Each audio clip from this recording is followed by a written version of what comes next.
Don in London. Hello. My daily recovery video, all about addiction to substance and behaviour, and how to get out of addiction and be in recovery one day at a time. My addictive substance, alcohol. So recovering alcoholic, no longer practising.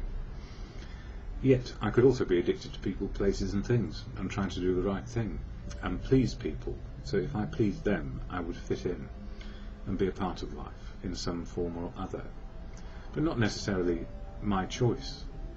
Indeed, I never knew I had choices until I got to recovery. I thought I had to do what the world told me to do, and in a funny way I still do that, but not in the way I used to. My way was trying to be whatever I thought you wanted me to be, so then I would have esteem, courage and faith to live my life as it ought to be. And I thought I was a rebel, yet often a rebel wants to make a lot of noise that hasn't got much substance about them. I could criticise everything and be right about everything and still be completely wrong about how to live life. So these days I'm adopting different attitudes and behaviour and living life one day at a time, without addiction to substance and without addiction to people, places and things, because I want to fit in. I just do what I need to do and live life and enjoy it and see where it takes me. So I'm not fastened down to anything anymore other than not drinking. But that's not an act of self-will. It's something I do because it's just natural not to drink alcohol anymore. And it rarely bothers me.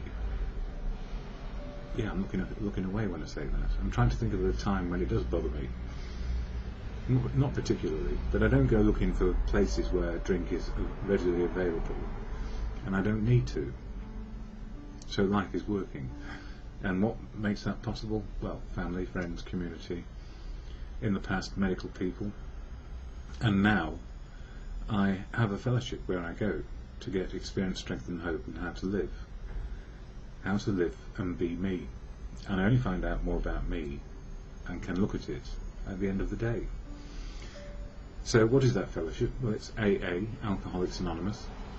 I never speak for the fellowship. I can only speak for myself and my experience, and I can't speak for other people because they will share their experience, strength and hope of recovery where they choose, and that's the freedom to choose what we do on a daily basis.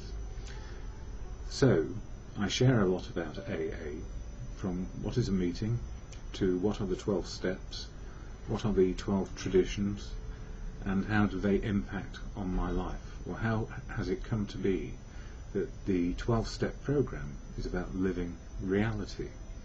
So AA meetings, what you see is what you get. It's attraction, not promotion.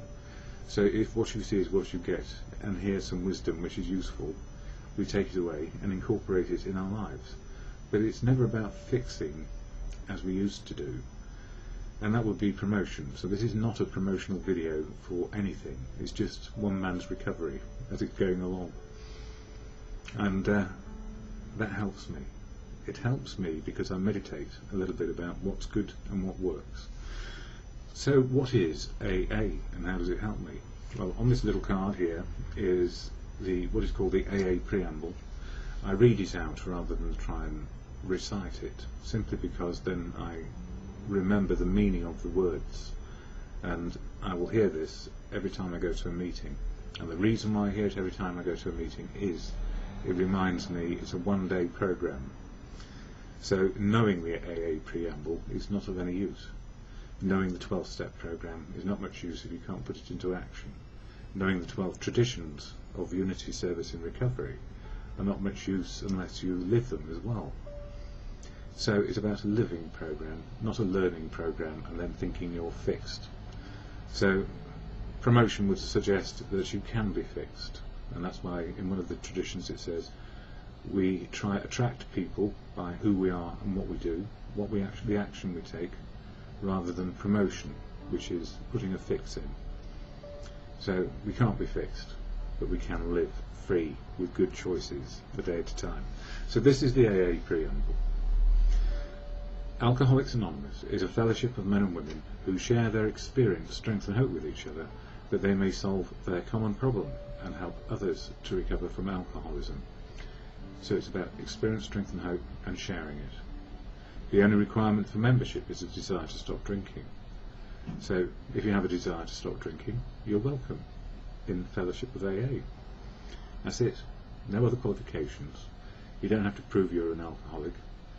You wouldn't go to an AA meeting unless you were, I guess. Although some people go for the social side, apparently. And apparently I do too. There are no dues or fees for AA membership, so it's free. We are self-supporting through our own contributions. So if you can spare a few pennies towards rent, tea and coffee, and helping to purchase literature so we can share the message, all well and good, but it's free. AA is not allied with any sect, denomination, politics, organisation or institution. It does not wish to engage in any controversy, neither endorses nor opposes any causes. But people in AA are allied with sects, denominations, politics, organisations and institutions, and do wish to engage in controversy, and they do endorse or not or oppose causes. So everybody comes with their life as it is, with every affiliation under the sun, but we don't actually try and push any affiliation that a person may have on another person. In fact, in tradition 1 we say no AA can tell another AA what to do, although our unity comes top, because it's about stopping drinking so life can work again. Our primary purpose is to stay sober and help other alcoholics to achieve sobriety, so this is why I do these videos. But you know what, by trying to help others, I'm also helping myself, because it reminds me of what works in my life, the 12 steps, the 12 traditions and the literature. So this book, Daily Reflections, is all about the 12 steps and 12 traditions and the whole fellowship. And it covers one of the steps each month, 12 steps, 12 months, and it also incorporates the traditions in the readings as well. So one step a month. So April step 4, which is about taking a fearless moral inventory of ourselves. And the fearless moral inventory is just simply a self-appraisal of our assets and liabilities and what drove us mad and kept us drinking, so that we understand what triggers it, what keeps us out there in the world of alcohol rather than being in the world of sobriety. And that's how it works. So if we know what's gone wrong in terms of extremes of behaviour, because addiction is probably the worst extreme of behaviour which a person cannot control. No amount of self-will can make it go away. So how do we get over self-will? Well, by fellowship, of course. I have to say there are other ways to be sober, but this one works for me, and that's why I share about how it's working for me.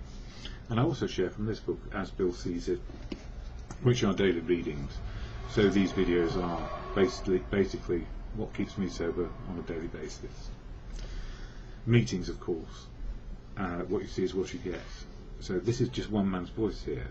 It's the many voices of AA. What you see is what you get, where you connect and find somebody telling your story, and then you learn the wisdom of how they stayed sober, so you can develop your wisdom of how you want to stay sober, or just simply have a desire not to drink anymore. So for April 2nd in this one, Daily Reflections, it says character building.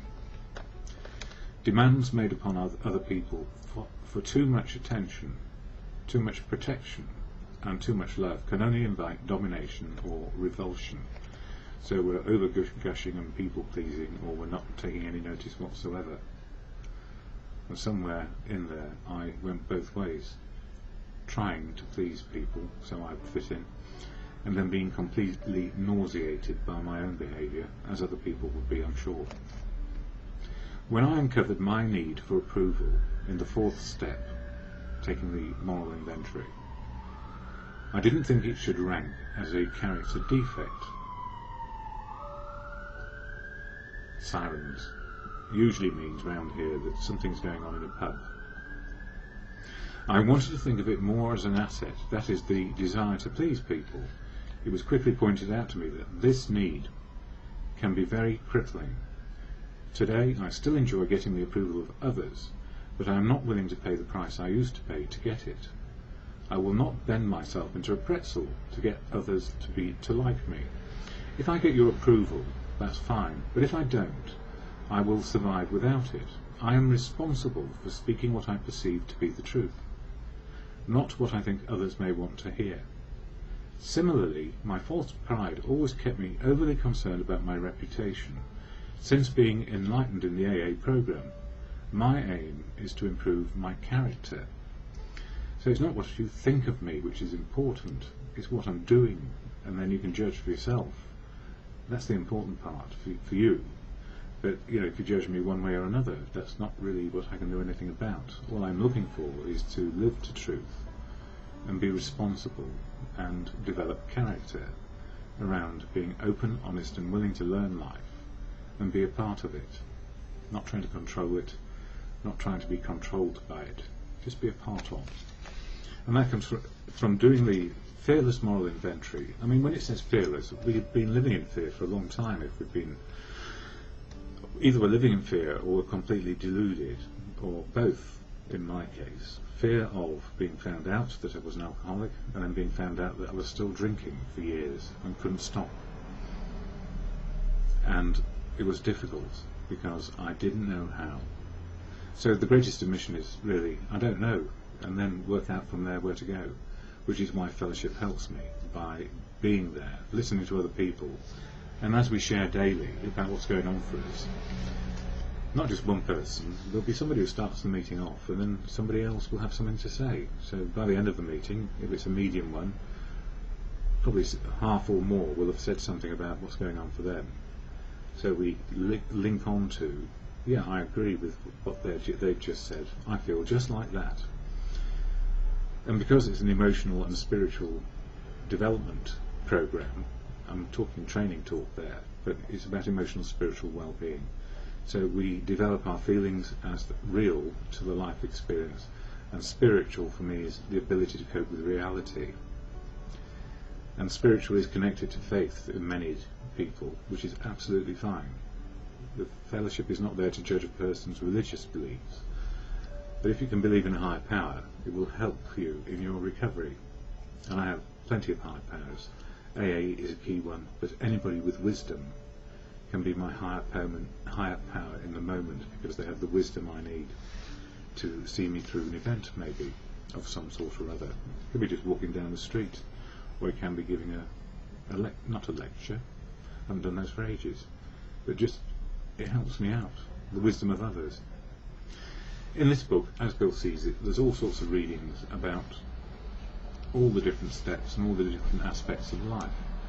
And I've chosen page 10, Out of the Dark, for this day, April 2nd. Self-searching is the means by which we bring new vision, action and grace to bear upon the dark and the negative side of our natures. With it comes the development of that kind of humility that makes it possible for us to receive God's help, or help from the wisdom of others, powers greater than us. And that's not to undermine anybody's belief in God at all. God is truth, love and wisdom for me, and it's external to me. I'm not God. But I learn truth, love and wisdom daily as life goes along. Yet it is only a step. We will want to go further. You will want the good that is in us all, even in the worst of us, to flower and to grow. But first of all, we shall want sunlight. Nothing much can grow in the dark. So this is about out of the dark. Meditation is our step out into the sun. A clear light seems to fall upon us all when we open our eyes.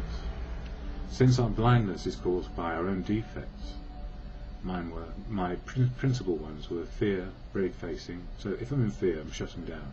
If I'm putting on a brave face, I won't let anybody in. And a very brittle ego, which would break, and I couldn't hear or listen to anything. Constructive meditation is the best requirement for each new step in our spiritual growth. So constructive meditation, which is a daily practice around how am I feeling, what can I do, and why, is critical. I was losing my face then. How am I feeling, why, and what can I do? So if I know what I'm feeling, that's my emotions, why, the cause of, what can I do, live reality, and also make an effort to find out what will make life work today.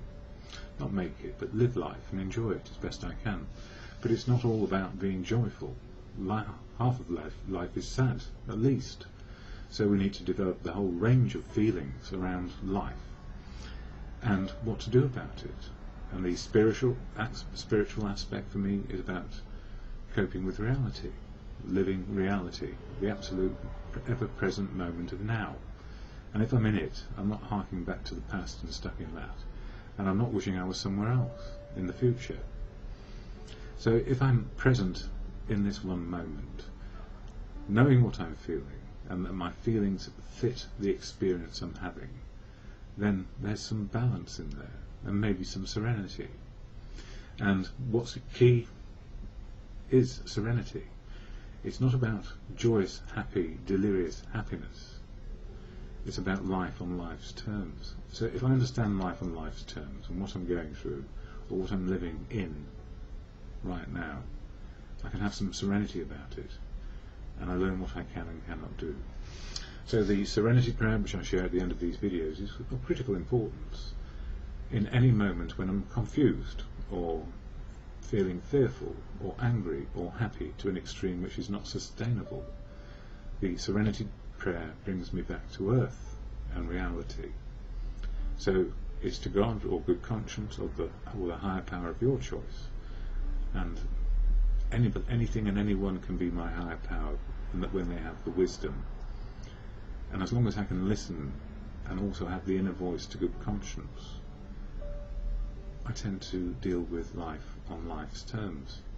So the meditation or prayer to God, or good conscience, as you come to understand for yourself, your own understanding, so important. God, grant me the serenity to accept the things I cannot change, courage to change the things I can, and the wisdom to know the difference, for me, is always just for today.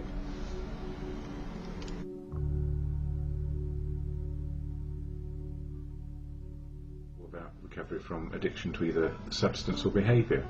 My addictive substance, alcohol, my behaviour could be equally addictive. So, alcoholic in recovery, also in recovery from excessive work relationships, people, places, things, collecting, trying to fix myself. So these days, just finding balance in one day at a time.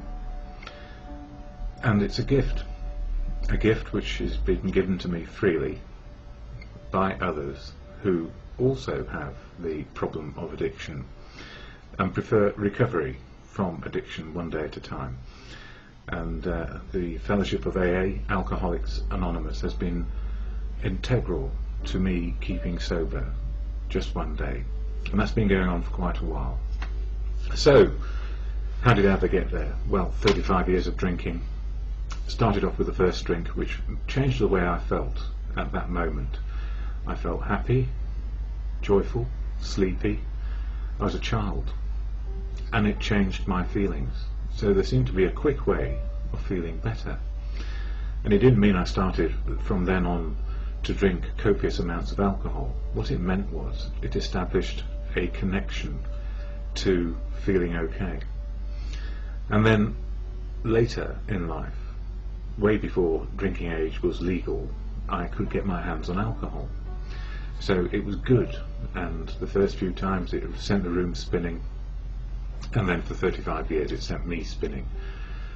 Always trying to fix myself with being perfect and never so, and always wondering what on earth to do to help me overcome fear, putting on a brave face, and a thin veneer of ego which covered up an empty gap inside, and a lot of mistrust and angry feelings about me and my life. But at the same time I was taught, well, try to be good enough, try to do the right thing and be a part of life. So that's what I did. And alcohol helped me always to feel better about my circumstances. So joyful, convivial for a long time. Then one can't keep living at extremes. So I kept on at extremes of work, relationships, people, places, things, and I got to a point where I broke down. And then I had a few years of 24/7 drinking, which I couldn't stop. So addiction, yeah, it's not about willpower. Willpower keeps us going. Willpower turns to self-obsession, and obsession turning to self-harm. So these days, with a bit of luck, I don't do that, and it is down to people teaching me and then learning experience, strength and hope of living sober. So Alcoholics Anonymous is the backbone of my recovery. I don't speak for anything to do with people in Alcoholics Anonymous or for the fellowship. It's full of unique, authentic people who can speak for themselves where they choose. And the fellowship of AA needs no spokespersons. It's a very equal, egalitarian democracy of people who make up their minds what they want to do.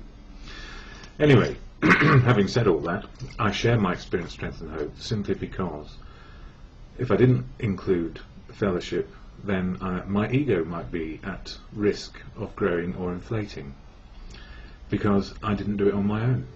Simple as that. So the clarity for me is include everything that works for me in sharing how to be sober.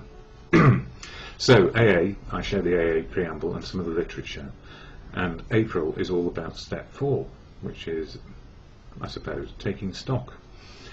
But before I get there, I'll share the AA preamble or statement of intent so you know exactly where I'm coming from and what I don't do, or what I do. Yeah. Alcoholics Anonymous is a fellowship of men and women who share their experience, strength and hope with each other, that they may solve their common problem and help others recover from alcoholism. The only requirement for membership is a desire to stop drinking. There are no dues or fees for AA membership. We are self-supporting through our own contributions. AA is not allied with any sect, denomination, politics, organisation or institution, does not wish to engage in any controversy, neither endorses nor opposes any causes.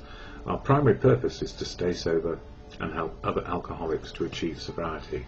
So the AA fellowship, statement of intent, join if you want to. Desire to stop drinking is the only qualification, if that was the only one needed.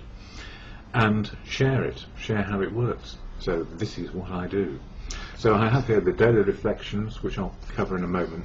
But I also want to share a bit from the steps, 12 steps and 12 traditions. And in the daily reflections, it covers, as I said before, it covers one step a month. So step 4, there is a little summary of what it's all about. It says here, made a searching and fearless moral inventory of ourselves. And it has a paragraph, and it reads like this. How instincts can exceed their proper function. Step 4 is an effort to discover our liabilities and also our assets. Basic problem of extremes in instinctive drives. That's going to extremes all the time. Misguided moral inventory can result in guilt, grandiosity, which is ego, or blaming others. Assets can be noted with liabilities, so it is a balance sheet of good and areas of development, if you like. Self-justification is dangerous. Willingness to take inventory brings light and new confidence. Step 4 is the beginning of a lifetime practice. Common symptoms of emotional insecurity are worry, anger, self-pity and depression. Inventory reviews relationships, importance of thoroughness, and it is about the importance of being thorough in understanding where we are. It's not something to be overly worried about, because what we're doing is taking stock of how we've got to where we are today. So the personal inventory or moral inventory and our emotional spiritual understanding of life probably needs recalibrating, and this is what step 4 does for us. So daily reflections, each page, 1 page a day for April, all about things to do with step 4. Sorry about that, I keep on moving about. I feel uncomfortable, my foot is playing up, I broke some bones. It talks about character building, and it says this. Demands made upon other people for too much attention, protection and love can only invite domination or revulsion. When I uncovered my need for approval in the 4th step, I didn't think it should rank as a character defect, need for approval. I wanted to think of it more as an asset, that is, the desire to please people. it was quickly pointed out to me that this need can be very crippling, in other words, of always pleasing others. Today I still enjoy getting the approval of others, but I'm not willing to pay the price I used to pay to get it. I will not bend myself into a pretzel to get others to like me. If I get your approval, that's fine, but if I don't, I will survive without it. I am responsible for speaking what I perceive to be the truth, not what I think others may want to hear. Similarly, my false pride always kept me overly concerned about my reputation. Since being enlightened in the AA program, my aim is to improve my character. So improving our character is doing a proper moral inventory, which is actually saying, okay, well, what is the balance of what made me angry, resentful in the past? What made me go to extremes of behaviour? What got me into this self-will obsession and self-harm? And then how to find balance in all those matters.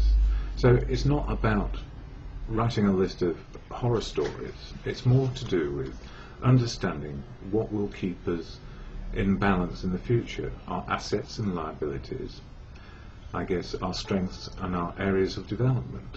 So it's not about putting ourselves down, it's about being open, honest and willing to change on a daily basis. And if we try to do it all at once, we'll fail. That's what we always used to do when we said, I won't take a drink again. Never again, we used to say. But these days it's all about progress and not perfect. So at the end of these videos I share the serenity prayer, and it is to God or good conscience, as you choose to understand a higher power or the wisdom of others, love and truth. God, or to good conscience, grant me the serenity to accept the things I cannot change, courage to change the things I can, and the wisdom to know the difference is always for me, just for today.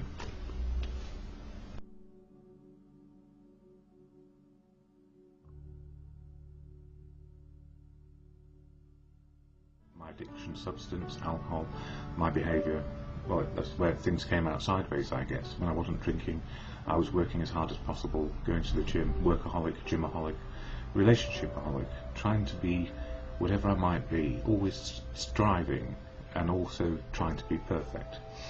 And I'm not perfect by any stretch of the imagination, and the gift is not trying to be perfect enables me to make best use of my time now, get experience of how to live sober. And living sober is the key to my life. And what's helped me most is going to the fellowship of AA, that's Alcoholics Anonymous. I don't speak for it, I just speak for myself, my experience, strength and hope from going to fellowship. Just simply a fellowship. And there's a preamble shared at the beginning of every meeting of AA I go to. And it goes like this, and it says, Alcoholics Anonymous is a fellowship of men and women who share their experience, strength and hope with each other, that they may solve their common problem and help others to recover from alcoholism. The only requirement for membership is the desire to stop drinking. There are no dues or fees for AA membership. We are self-supporting through our own contributions. AA is not allied with any sex, denomination, politics, organisation or institution, does not wish to engage in any controversy, neither endorses nor opposes any causes, and absolutely has nothing to do with these videos. Our primary purpose is to stay sober and help other alcoholics to achieve sobriety. And that final sentence really sums it up. Our primary purpose is to stay sober, one day at a time, and help other alcoholics to achieve sobriety. And it really is a one-day program. And in the program, if you like, or in the fellowship, there are 12 steps, 12 action steps for individuals. And each month I've been trying to enlighten just a little bit of how these steps help me make my life work. So April is all about step 4, as you can imagine.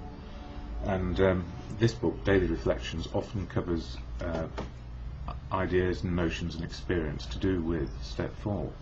But as a quick summary, January was all about, we admitted we were powerless over alcohol, but our lives have become unmanageable.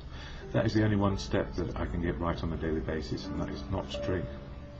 Came to believe that a power greater than me could restore me to sanity. That was February. And a higher power than me, AA, the local council, my family, civilization, my community, you name it. There are lots of ways we get influenced. And with wisdom from powers greater than I, yes, indeed. And then 3, which was March, made a decision to turn our will and our lives over to the care of God as we understood Him. for me, God is very easy to understand. My definition or my understanding is unimportant to you, but I'm going to say it so you understand where I'm coming from, the context of how God helps me in my life. So I'm very much like Gandhi. I like God is truth, God is love, and God works through people. And that accesses the higher notion of good conscience. And I guess for me, I do believe that we all have a good conscience, or conscience that we can appeal to or exhort to, and it could be God of your understanding, and that's important. Your higher power, your understanding of something to do with bigger than you, making headway with a bit of help from those around us. And that's why AA works for me, the fellowship. It is a fellowship, not an organisation. It cannot fix you, but you can learn how to be sober one day only. And this book, as I mentioned earlier, Daily Reflections, has a passage for each day, and April is all about step 4, which is made as searching fearless moral inventory of ourselves. So it's about the assets and liabilities that we carry with us as we get into sober living. So really what it says is we've overworked some parts of our personality, or overused or overutilised, and got stuck in very repetitive addictive behaviour, or attached to a substance we cannot do without. So the moral inventory is really a rebalancing of our assets and liabilities, our character defects or shortcomings. Defects being doing too much of one thing, shortcomings not doing enough of the other. That's the good of good conscience. So when it says for April 2nd, character building, demands made upon other people for too much attention, protection and love can only invite domination or revulsion. And it goes on to say, this is somebody else's take on how it is. When I uncovered my need for approval in the 4th step, I didn't think it should rank as character defect. I wanted to think of it more as an asset, that is, the desire to please people. It was quickly pointed out to me that this need could be very crippling. Today I still enjoy getting the approval of others, but I am not willing to pay the price I used to pay to get it. I will not bend myself into a pretzel to get others to like me. If I get your approval, that's fine, but if I don't, I will survive without it. I am responsible for speaking what I perceive to be the truth, not what I think others may want to hear. Similarly, my false pride always kept me overly concerned about my reputation. Since being enlightened in the AA program, my aim is to improve my character.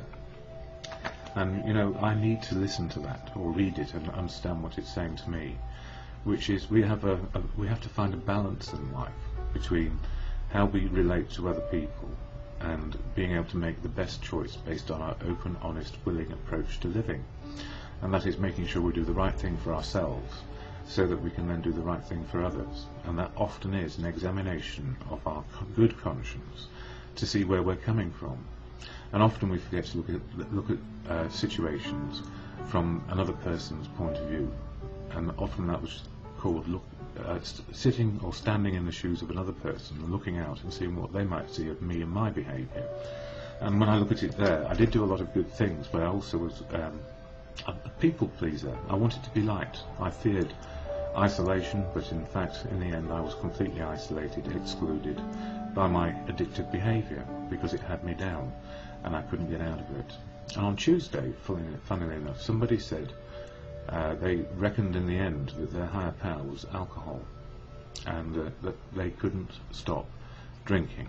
And I realised, actually, when somebody said to me, surely your best friend is drink, now I realise for a lot of the time it was my higher power. I was completely and utterly in its sway. And that's a strange thing to say about an inanimate object or liquid. But, you know, these days I don't drink a day at a time, and I get the chance to make life work. I'll maybe cover that step 4 thing in a bit more detail tomorrow, from the 12 steps and 12 traditions of AA, but I'd like to share what it says in As Bill Sees It. And I'm doing these linearly, so they don't necessarily follow on the order of step 4, but they always have something to say about it, and this is more to do with the higher power. So page 66, for emergencies only. Whether we've been believers or unbelievers, we began to get over the idea that the higher power was a sort of bush league pinch hitter to be called upon only in an emergency. It's almost like a get out of jail free card in Monopoly. The notion that we would still live our own lives, God helping a little now and then, began to evaporate.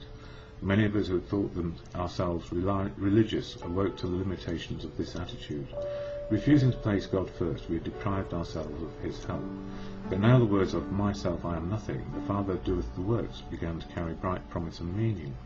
And it does for me too, because what it really tells me is, if I am in touch with my good conscience and I'm included and part of what is going on in life, I am more informed about what I may do next.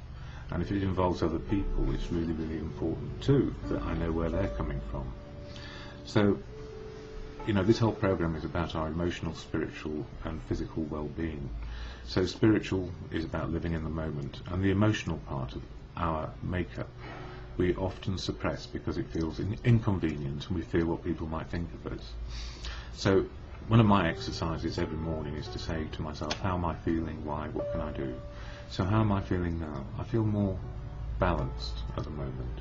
Why? Because a lot of the things which were bothering me to do with relationships and also changes in my diabetic regime are now in a place of better stability, and I don't feel so awkward and excluded and alone. So I'm just gently working out what I can do on a daily basis, and when I'm with people I need to ask, how are we feeling, why, and what can we do, which is inclusion definitely, and assertive for both parties or numbers of people. So when I say the serenity prayer, God, grant me the serenity to accept the things I cannot change, courage to change the things I can, and the wisdom to know the difference, I know I'm really learning just one day at a time.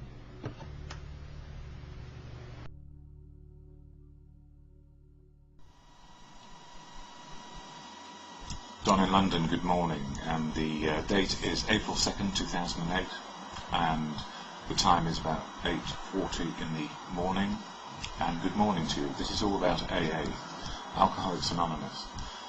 The preamble. Alcoholics Anonymous is a fellowship of men and women who share their experience, strength and hope with each other that they may solve their common problem and help others to recover from alcoholism. The only requirement for membership is a desire to stop drinking. There are no dues or fees for AA membership. We are self-supported through our own contributions. AA is not allied with any sect, denomination, politics, organisation or institution. It does not wish to engage in any controversy, neither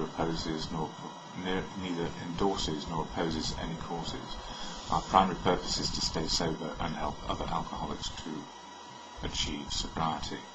Good morning from me, Don in London, and April, 4th month of the year, and it seems to be flying by, and in the 4th month of AA and the Daily Reflections, which is this book,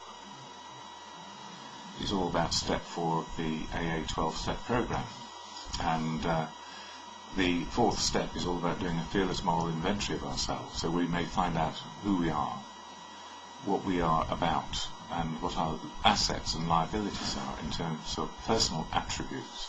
And the whole program is designed to help us with our emotional, physical and spiritual well-being. And if we get the being sober right a day at a time on the other steps, that's the first step, being powerless over alcohol and life is unmanageable, that's the one we're going to get perfectly right every single day if we don't have a drink. And life is more manageable if we're not drinking, but it doesn't mean it's completely manageable. It just means that we have a better chance. And how we enhance those chances is doing the other 11 steps of the AA program. So January was all about step 1, powerlessness and unmanageability. Step 2 is all about finding a higher power so that we can overcome our insanity or be restored to sanity. Step 3 was handing it over to a power greater than ourselves, and that was March, and now April is step 4, the fearless moral inventory, which we do in order to find out who we are and what we're about and our assets and liabilities. So I had a look on the internet, and it was very useful to me in my early days looking at a website called the Big Book Bunch, and they go through every step, and it's a way of finding out a bit about yourself and then being able to share it with other people when it's appropriate, or to your sponsor if you have one. So step 4, I'll read what it says from the Big Book Bunch. It says, step 4 is considered to be the big written inventory step. and we have seen many ways in which it is recommended to be taken. A variant of in the 12 by 12 uses 7 deadly sins as the basis. An early member of AEA used a list of 20 defects of character as his outline. Many sponsors propose a life history be written, and of course the Hazelden people have a variety of guidance systems. There is even a PC computer approach that asks all sorts of revealing questions about one's sex and family life. If you are reluctant to take this step, then you may want to procrastinate further by exploring all these alternatives in depth before you start at some future date. If, on the other hand, you want to get on with the sober life, then let's get on with the tried and true method in the big book. It consists of 5 lists. The words that follow here will then assist you. But don't forget that your reading, discussing and understanding the big book in depth is essential. Do not rely solely upon the document at hand. A written inventory between pages 64 and 71, you will discover at least 10 clear statements that your inventory is to be written. Please look them up now. Unless you are physically handicapped, there are no exceptions to a written inventory. Put aside your tape recorder, get out your pen and paper. If you type with a high level of expertise and think freely on the keyboard, your sponsor, however, might allow you to a typewriter or a PC. But remember that you are not writing the great American novel here. To do so would be gross imposition upon the person with whom you will take your 5th step, that is to share it with them.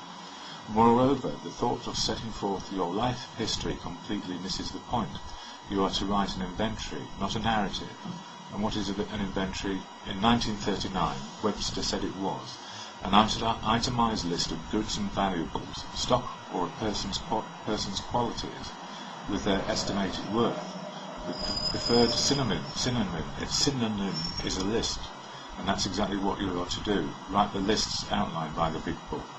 So it's really down to basics, getting down to basics, so doing a bit of pen and paper writing, and then seeing what it tells you in terms of your assets, liabilities, and where your defects of character might be, or your assets of character might be. And don't forget, nobody's wholly good. There's a bit of good in the best of us. There's a bit of bad in the best of us, and there's a bit of good in the worst of us. So it's not about being, as it says, the great novel writer. It's about getting down to the inner self, if you like, that person that we are inside, and may have been hidden for a long, long time because of alcohol. And in my case, I know there were a lot of qualities of personality I never experienced because I had fear in me, and so courage, faith and confidence were lacking, but also a determined effort to put on a brave face and not let anybody in to find out where my deficits might be.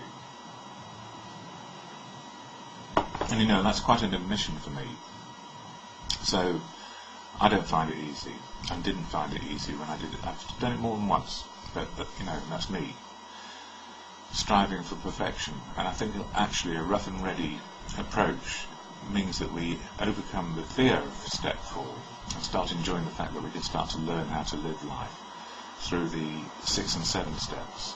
And anyway, today's readings, daily reflections, and hopefully they should mirror a bit about step 4. So April 2nd from Daily Reflection says this: character building. Demands are made upon other people for too much attention, protection, and love can only invite domination or revulsion. 12 Steps and 12 Traditions, page 44. When I uncovered my need for approval in the 4th step, I didn't think it should rank as a character defect. I wanted to think of it more than as an asset, that is, the desire to please people. It was quickly pointed out to me that this need can be very crippling. Today I still enjoy getting the approval of others, but I am not willing to pay the price I used to pay for it. I will not bend myself into a pretzel to get others to like me. If I get your approval, that's fine, but if I don't, I will survive without it. I am responsible for speaking what I perceive to be the truth, not what I think others may want to hear. Similarly, my false pride always kept me overly concerned about my reputation. Since being enlightened in the AA program, my aim is to improve my character. And that's quite revealing for me as well, because I was, and still am to an extent, somebody who likes approval from other people. At the same time, Simply by doing these videos, I do tend to upset one or two people about the tradition of anonymity. And as I often say, anonymity is the sanctuary which affords us the luxury to find our truth. And my spiritual understanding is that the spiritual foundation of any form of living is truth. Truth in the moment of now, and that's our spiritual connection. Less denials, less filters in the way. Anyway, as Bill sees it, not necessarily about step 4, page 120, word of mouth. Hi, my view, there isn't the slightest objection to groups who wish to remain strictly anonymous, or to people who think they would not like their membership in AA known at all. That is their business, and this is a very natural reaction. However, most people find that anonymity to this degree is not necessary, or even desirable. Once one is fairly sober and sure of this, there seems no reason for failing to talk about AA membership in the right places. This has a tendency to bring in other people. Word of mouth is one of our most important communications. So we should criticise neither the people who wish to remain silent, nor even the people who wish to talk too much about belonging to AA, provided they do not do so at the public level and thus compromise our whole society.